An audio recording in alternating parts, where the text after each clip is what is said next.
Hello everybody, this is Odd Job Entertainment bringing you another video, and today we are continuing our work on the Connie redesign. And if you picked up from part 3, you're probably looking at this thinking, that looks nothing like what I remember it doing before, and you'd be right, I redid it. That is our first member exclusive video. It'll have an exclusivity period of 3 months, but I did that off camera because I figured you've already seen me do kind of this roughing out shape before, so I want to keep it fresh and interesting for you. We're at a point now where the new model needs some detail work done. So we're working on adding some portholes on the side in the cabin crew area to make things a little more comfortable and to just make it a little more inviting. You don't want to be stuck in a big metal can forever, and even airplanes have windows. So you can see I'm working out 2 outlines. One is for the exterior framing that goes alongside the window, and then we're working on a more slot-shaped window to actually act as the window. And switching through some transparency layers here, just making sure that I get everything lined up the way that I want it. Window doesn't do much good if it doesn't intersect with the interior of the ship, so we got to make sure that everything lines up properly. Also going through and adding some different materials just to help visually differentiate things as I'm working on it, and going through and rehashing some of the details. One thing that I noticed is one of my detail, oh my gosh, what's the word I'm looking for? One of the features I added inadvertently merged a couple of the bodies that I had designed, and that's not great because it means that I'm missing part of the interior. So sometimes if you're not careful enough, you can do that, and that is the case here. So I had to go back through and find where that feature merged those 2 bodies, undo that, or adjust it so that it would not merge them, and then I could go back through and add these continuing features. And we also want to make sure that we add some more shape variation to the top of the ship. And we also want to provide ourselves with kind of a flat spot where we can add our turret later on. So that's what this cutout here is going to do. We're also going to add a window through that top section. And you can see that by virtue of having our interior fully modeled out as a separate body, it quite nicely lines up with the ship, and eventually we're just going to use it as a boolean to subtract itself from the main entity, and that's going to make all of our interior spaces for us. Here I'm mapping out that top window and the rough position of where we want the turret to be. Another thing that I'm doing with that turret is I'm putting in 2 different radii. That is because we're going to design a snap fit, a little piece of plastic, so that when you slot it onto that part of the ship, you'll be able to spin it around and 3D print it so that it will be a little bit more of a feature, you know, kind of like a toy feature. It's going to move and be interactive. And here I'm countersinking the frame of the window, and then we're going to sink the panes of the window even further just to add more height variation to these top surfaces here. This is where I'm adding the slightly larger radii underneath the first hole, and that's going to give the snap fit teeth something to grab onto to prevent the turret from just falling off. And we're adding some fillets on the corners just to kind of give it a nicer shape. Helps tie things better a little better together. Words are hard sometimes, people. And here we're doing some cutouts for the navigational thrusters. So one thing that I talked about in the member exclusive video is this ship has a more unifying angle perspective. So all the lines that go towards the front all go to the same point out in front of the ship. Same applies to these thrusters here. And at this point, we're just worried about getting a space for the thruster to sit. We're not modeling the thruster itself because that's going to be better done as a separate piece. I don't plan on having the airlock doors be very interactive, so we can model those onto the ship itself. And this comes straight from the Connie that we know and love today. It's a circle split in half by a vertical bar. So nothing too fancy, but it does give enough detail that, I mean, you know what that's for now.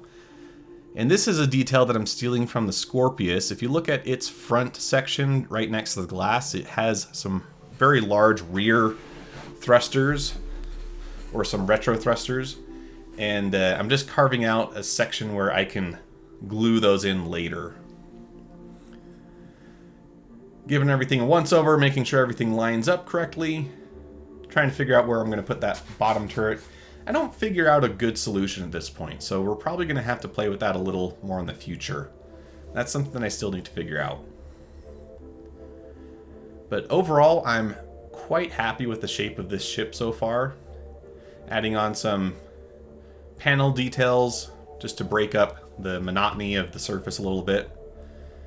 And yeah, I'm pretty happy with how this is turning out. I think we've got enough space for our components. Everything fits in quite well with each other. It's got a good shape. I really like where this is going now. And that's a big part of why I redid it. In this next clip, I'll be honest, I recorded some live dialogue, but I value your time and it wasn't that good. So I'm just going to talk about what's going on. We've got 3 bodies that are set up to map out the main sections of the ship. And what we're doing here is a combine operation that's going to merge some of the bodies in to consolidate them a bit. And we're going to use this in order to Boolean subtract the interior from the ship. And that does a lot of the heavy lifting for us so that we don't have to go through and model an entire interior on the ship itself. This is something that I first started doing with the airsoft body kits that I sell. What I do is I take a pretty good measurement of the internals that I want to use and how they work together, what spacing they need. I get that done really well one time. And then I just use that same Boolean in future projects, and that sets it up so that all I have to do is focus on the exterior. So it's a very similar concept here. If we get our bodies set up correctly, we can still edit them in separate documents, but their interactions will be saved in such a way that we can use them to do the add and subtract that we need and have everything be properly represented. I do make a bit of a misstep here in including the interior. We don't actually need to include it in the assembly file. That's what the section is. The document that has all the bodies together, that's an assembly file, and that's how you put things together in SolidWorks. And it gets very granular, the depth that you can take it to. You can do things like screw in a screw on a car. I mean, it is a very powerful way to work. Lots of fun, but in this case I do make a little bit of a misstep in adding the interior. We don't actually want to do that. We want to use it as a subtract combine operation on the main ship body. So eventually I'll figure that out, but let's skip ahead to that point. I'm back very briefly just to show you this. So this guy right here is the current center of mass of the assembly. And what I'm very happy about is it's more towards the back than it is to the front. This is without the engines added on, which is going to move it even further back. And so the concerns, while well-founded because of how the current constellation works, of this being too nose heavy and that causing issues with landing, I think we're going to be okay, because as long as this stays in the back half, our landing gear should be able to compensate and keep the nose off the ground and keep everything balanced. So I just want to point that out because that's one of the things that I was a bit worried about, but I think we're okay. So that's great. Okay, so now we've got the Boolean operation done. Now we can start adding some details to the interior. Here I'm working out how I'm going to add a stairwell down to the bottom part of the cargo bay. The cargo capacity is not going to be affected by this stairwell. It takes advantage of some space that exists in the original Connie, where the cargo grid underneath the walkway, the gangway, isn't actually used. It's just empty space there. So adding a similar detail myself to my design means that I can have a stairwell, and not have to worry about any stupid ladders. And we do need to do a little bit of cleanup with the internal geometry.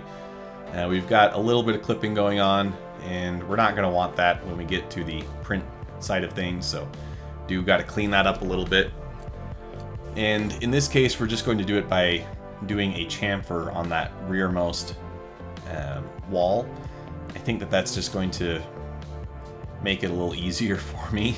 I don't want to have to go through and change too much. But now we're doing a cutout for the top part of the stairs. Don't want to hit your head after all. And then here we're making a single stair rung, and then we're going to use a linear pattern to copy that down the stairwell. And that means that I only have to model one of these things. So really powerful feature. I love it. And very quickly, we can get some nice stairs going. Off screen, I'm looking up some references for how tall a stair step should be. So these are pretty reasonable steps that a normal human being would be able to use. You don't have to be Shaquille O'Neal to use these steps. Anybody should be pretty comfortable on these. In some sense, I do feel like I'm robbing you guys a little bit when I do these sped up sections, because I'm going through the original video and apparently I was humming Christmas tunes the whole time I'm modeling this. So you're not going to be able to hear that, but just imagine it. Here we're adding on some side corridors to basically connect to the airlocks. We want them to at least seem functional. Now that I'm watching this over with you guys, I realize I did not add a second door. So these are not true airlocks so much as they are liability doors. But I don't know that I have enough gumption to want to go back and fix it. I think it's good enough that we have doors there.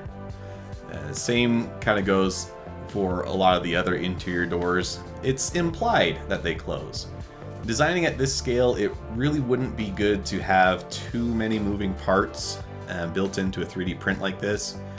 This is going to be 0.25 centimeters, that's 2.5 millimeters of space, and that's not a lot to get a sliding door in there. I want this to be something that people can easily print, so I'm just going to leave it up to your imagination. Just think like the old Playmobil toys that you might have had as a kid. They didn't have every door actually be functional in the toy set, but you had fun just the same, right? And here we're adding some consoles onto the sides of the cockpit. I don't necessarily know what these are going to be used for. In my head, I think of them as probably like engineering stations or turret gunner stations. And they could be anything, but I think the big takeaway is with all the space that we have on the original Constellation, which this space stays pretty true to, we've got plenty of room for seating. And so getting rid of the central turret column and all the space that it takes up means that we can be much more efficient with the workstations that we set up in the cockpit. And I want these to have the appearance of having a keyboard-like area, so we're doing a front section that is lower down, and then we're doing a top section that's going to use a draft to expand the base and keep the top the dimensioned size. And that's going to just give everything a bit of an angle to make it look like more of a futuristic inbuilt screen. And here we're adding a ladder, and I know I just talked about how much I hate ladders, but this one isn't going to be used as often. This is just a ladder to connect you to the snub fighter bay. I realized at this point I hadn't really thought of a good way to connect the upper and lower floor to give quick access to the snub fighter, and I think that this is probably going to be the best use of our space.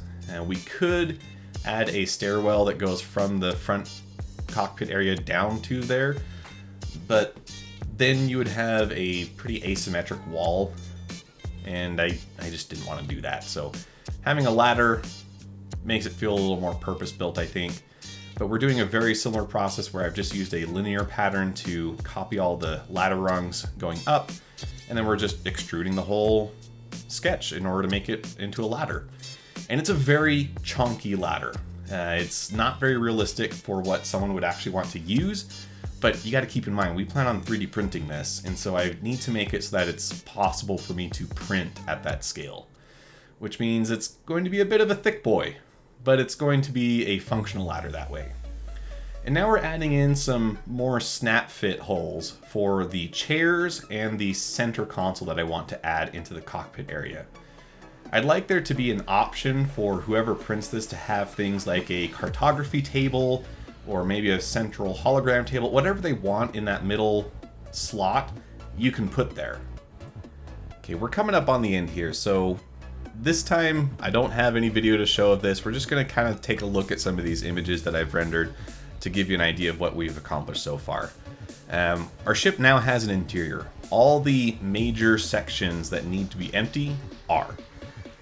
The next step from here is going to be filling those spaces. So we need to do things like model benches, tables, chairs, beds, bookshelves, toilets, all the stuff that fills the ship in the game, we need to give some analog to in our model.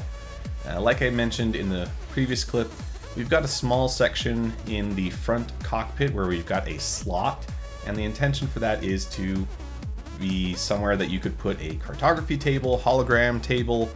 If you're planning out your attack, maybe that's where you have your map table. But I'm gonna leave it open to the user of what they want to put there. I will be publishing some basic dimensions. It won't be hard to extrapolate, but I'll have those dimensions included in wherever I decide to host this file pack.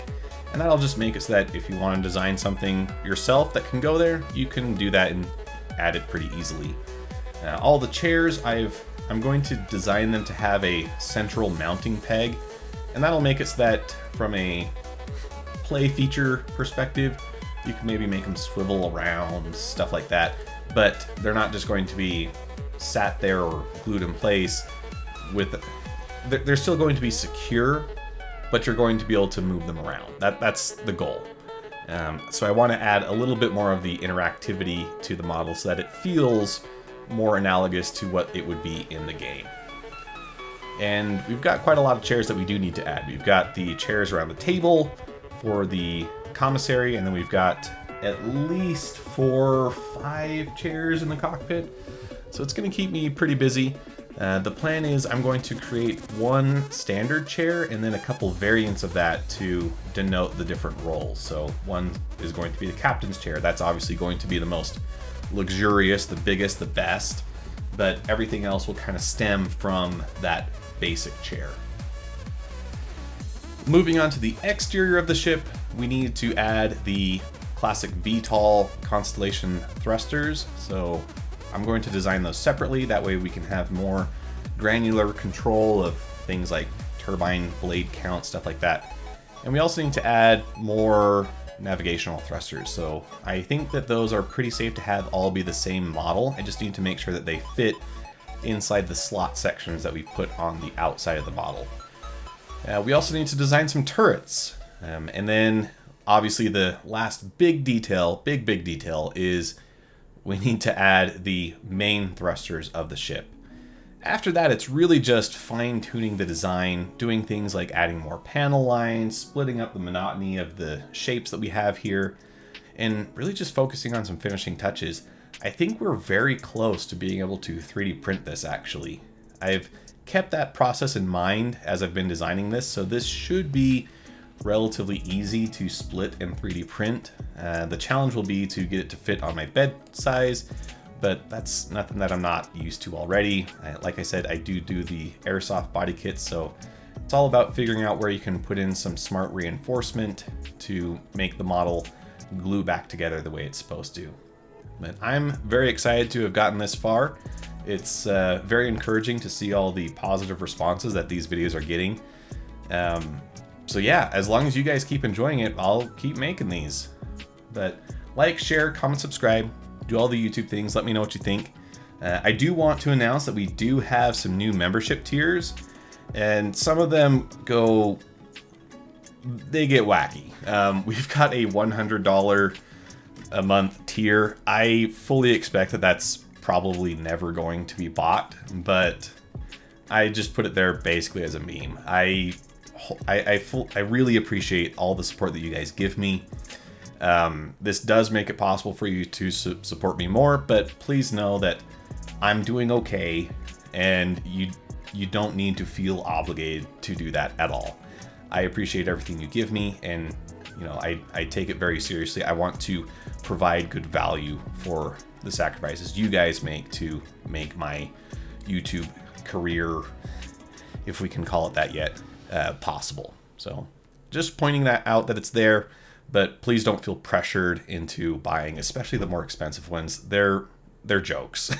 I don't expect to be selling too many digital cookies, but we do have a Broke Boys cookie tier to pay homage to one of the greats on YouTube. But that said, this is Odd Job Entertainment, signing off.